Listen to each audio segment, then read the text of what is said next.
Have you ever heard of a hero who united a nation against the greatest empire of its time? A leader whose name became a symbol of resistance, whispered for centuries? Today, we're diving into the epic story of Vercingetorix, the man who dared to defy Julius Caesar and Rome itself. Our story begins in the heart of ancient Gaul, what is now modern-day France, around 82 BC. This land wasn't a single country, but a patchwork of powerful and often rival Celtic tribes. Vercingetorix was born into this world, the son of Celtilis, a chieftain of the Arverni, one of the most powerful tribes in central Gaul. Imagine growing up surrounded by proud warriors, rich traditions, and the constant hum of tribal politics. Vercingetorix was a noble, trained in the arts of war and leadership from a young age. He saw firsthand the simmering resentment his people felt towards the encroaching Roman presence. Rome's shadow had been growing over Gaul for decades. By the 50s BC, one of history's most ambitious generals, Julius Caesar, had arrived. Caesar wasn't just there to trade, he was there to conquer. Through a brilliant strategy of divide and conquer, he pitted Gallic tribes against one another, exploiting their ancient rivalries to bring them under Roman control one by one. The Gauls were fierce fighters, but they were disorganized. They fought as individual tribes, not as a unified force. Caesar knew this, and he used it to his full advantage. But something was about to change. The constant Roman pressure, the heavy taxes, and the loss of their freedom were pushing the Gallic tribes to a breaking point. In the winter of 53 to 52 BC, the spark of rebellion was finally lit. It started with the Carnutes tribe, who massacred Roman merchants in the town of Cenabum. The news spread like wildfire, carried by riders across the plains and through the forests of Gaul. This was the signal. The time for rebellion had come. And who would lead it? Many chieftains were hesitant, afraid of Rome's military might. But one young Arvernian noble saw this as the moment of destiny. Vercingetorix, whose name itself means great king of warriors, began to rally support. He argued passionately that the only way to defeat Rome was to unite, to forget old rivalries and fight as one people, as Gauls. Initially, even his own uncle and other tribal elders opposed him, fearing the consequences. They expelled him from his home city of Gergovia. But Vercingetorix was undeterred. He went to the countryside, rallying the common people, the farmers and warriors, who were tired of Roman oppression. His charisma and powerful message resonated, and soon he returned to Gergovia not as an exile but as a king, hailed by a massive army of followers. He was proclaimed chief of the United Gallic forces. Vercingetorix was more than just a charismatic speaker. He was a brilliant strategist. He understood he couldn't beat Caesar's disciplined legions in a straightforward pitched battle. That would be suicide. So he devised a bold and brutal new strategy, the scorched earth policy. The plan was simple yet devastating. The Gauls would burn their own towns, villages, and fields.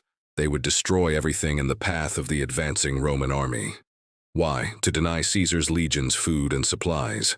An army, no matter how powerful, cannot fight on an empty stomach. It was a strategy of immense sacrifice. He asked his own people to destroy their homes and livelihoods for the promise of future freedom. This tactic was incredibly effective at first. The Roman legions, marching through a barren, smoking landscape, began to starve. Their supply lines were stretched thin, and morale plummeted. Caesar was in a desperate situation. However, the strategy required absolute commitment. When the Gauls reached the wealthy town of Avaricum, its inhabitants begged Vercingetorix to spare them. Their city was heavily fortified, they argued, and could be defended. Against his better judgment, Vercingetorix relented. This would prove to be a costly mistake. Caesar, seeing his opportunity, laid siege to Avaricum. Despite the Gauls' valiant defense and the harsh winter conditions, the Romans' superior engineering and relentless assault eventually broke through. The result was a horrific massacre. The Romans, frustrated and starved, showed no mercy, slaughtering almost the entire population of the city. For Caesar, it was a much-needed victory and a resupply. For Vercingetorix, it was a painful lesson. There could be no exceptions in his war of attrition. But instead of breaking the Gauls' spirit, the fall of Avaricum strengthened their resolve. They now saw the true brutality of Rome and rallied even more fiercely behind their leader. Vercingetorix then led his forces back to his home turf, to the fortified hill fort of Gergovia.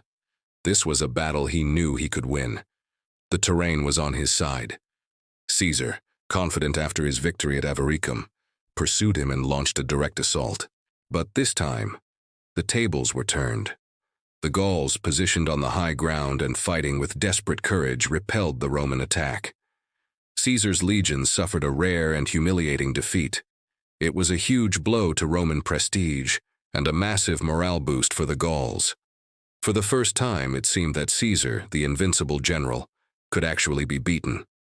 News of the victory at Gergovia spread, and even more Gallic tribes flocked to join Vercingetorix's rebellion. The uprising was now at its peak, but Caesar was not a man who accepted defeat. He regrouped, reinforced his army with Germanic cavalry, and adapted his tactics. The final, decisive confrontation came at a place called Alesia. Vercingetorix, commanding an enormous army of around 80,000 warriors, chose to make his stand at this hill fort. His plan was to wait for a massive Gallic relief army to arrive and crush the Romans between two forces. He knew Caesar would lay siege, and he prepared for it. What happened next is one of the most incredible feats of military engineering in history. Caesar, facing Vercingetorix's army inside Alesia, and knowing a huge relief force was coming, didn't just build one set of fortifications, he built two. He constructed an 11-mile wall of siege works, complete with towers, traps, and ditches, facing inwards to trap Vercingetorix. Then he built a second, even larger 13-mile wall facing outwards to protect his own army from the coming Gallic relief force. The Romans were now the besieged besiegers, caught in the middle. The situation inside Alesia grew dire. Food ran out. Vercingetorix was forced to send away the women and children, hoping Caesar would let them pass. In a brutal act of war, Caesar refused, leaving them to starve in the no-man's land between the two armies. Then, the Gallic relief army, hundreds of thousands strong, finally arrived. The final battle for Gaul began. The Romans were attacked from both sides simultaneously.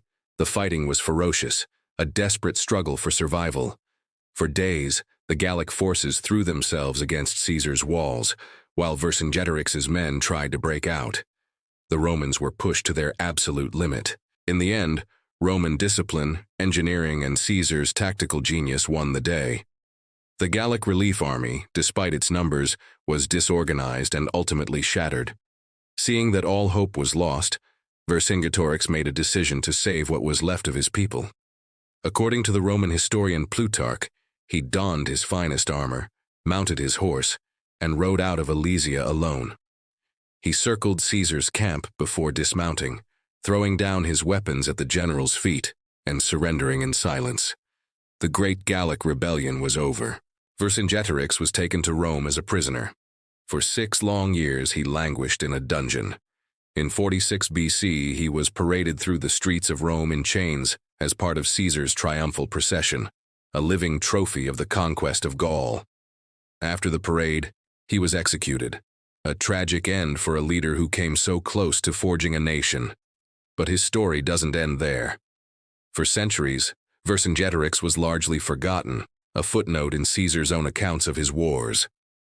It wasn't until the 19th century, when France was searching for a national identity, that his legend was reborn. He was recast as the first national hero of France, a symbol of patriotism and resistance against foreign invaders. Statues were erected, and his name became a powerful symbol of French spirit. Vercingetorix was a man who united a divided people, who challenged the greatest empire on earth, and who sacrificed everything for the dream of a free Gaul. He may have lost the war, but he won a permanent place in history as a timeless symbol of courage and the unyielding fight for freedom. Thank you so much for joining us on this journey into the past. If you enjoyed this story, please hit that like button and subscribe to our channel for more epic tales from history. Let us know in the comments which historical figure you'd like to see next. See you in the next video.